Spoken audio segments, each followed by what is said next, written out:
see them every time you watch a YouTube video and when you scroll on social media, the dreaded ads. But sometimes ads really do catch our attention. Maybe this has happened to you, or a friend's come to you and said, I saw this ad online and I fell for it. I bought the thing and I love it. Advertisements done the right way can get your product or service in front of the right client. So the big players in online ads are Google and Meta. Google, obviously, taking care of YouTube if you're doing a video ad. Meta, Facebook and Instagram.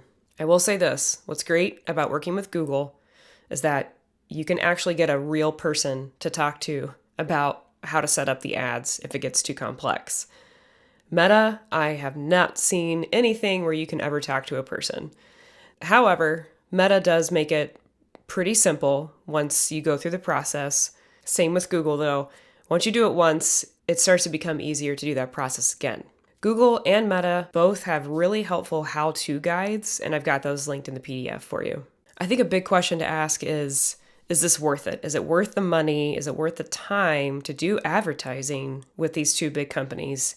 And the thing about working with Google and Meta is that they can really guarantee that your ad is going to get in front of the right person because of the filtering that you can go through for it. And Meta and Google are so good at doing that, they want you to keep coming back and giving them money. So if your question is it worth working with Google and Meta? The answer is yes, because people are on those platforms. Big numbers of people are on.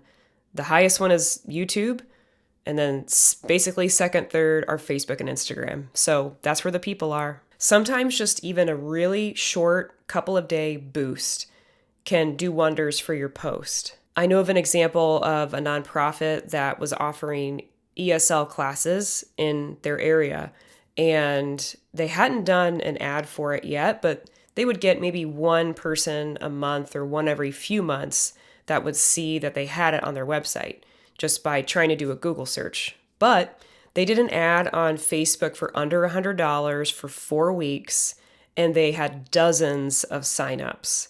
So they met their goal so quickly with just a little bit of money. People in the area were in need of these free ESL classes, but they just didn't know where to go. But you can target your ads to get it in front of the right person. They'll see it. And these people were so ecstatic to see a free ESL class that they jumped at it and signed up. Now, how long you run this ad, sometimes you'll see Meta or Google say, hey, you should run this for X amount of time. This gets you the most bang for your buck. You know, they'll try to tell you that stuff, and they are smart about that, but they're trying to make money at the same time.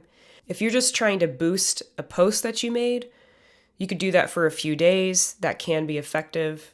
But like in the case of the ESL class, they ran something for 4 weeks, and that's because people will see it once, maybe kind of think about it, maybe not click on it. But if they see it a few more times, they may start to actually click on it. And that's just part of human nature. Sometimes we're not going to click on an ad the first time we see it, but as it comes up, as you think about it more, as you try to make these decisions of should I actually try to find out more information about this, it takes some time. So it's worth looking at running an ad for quite a few weeks. Sometimes also your target audience is out of town. They come back in town because you targeted it in a geographical range. They come back in town. They see your ad for the first time, even though it's been running for 2 weeks, and then get interested and then click. What's the cost? It kind of depends on you, but if you don't know what you should pay for ads, typically what people talk about with a return on investment with marketing, the experts say if you spend between 2% and 15% of company revenue, that seems to be a really good range of what you want to spend on marketing and advertising.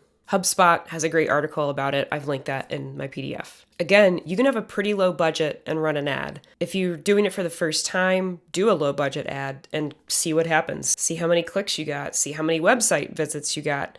See if anybody actually called or signed up for something or filled out your contact form, and then adjust from there.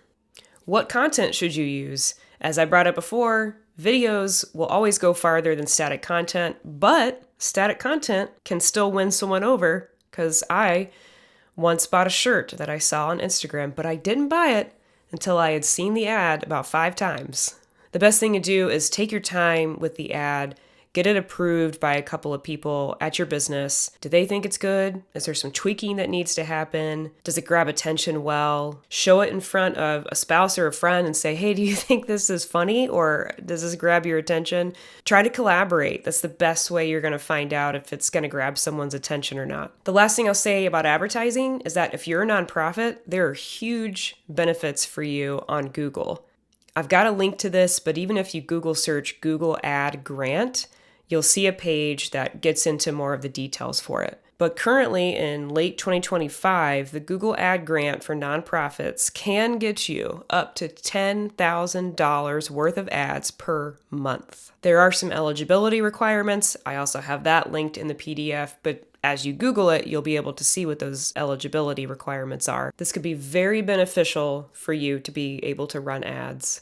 Google wants to help you out. That's just a little bit about ads. I hope that was helpful. If you actually want to get into really deep specifics, and for some reason the how-to articles for Google and Meta aren't helping you, I have run ads on both those platforms, and I'd love to help you if you'd like to work together.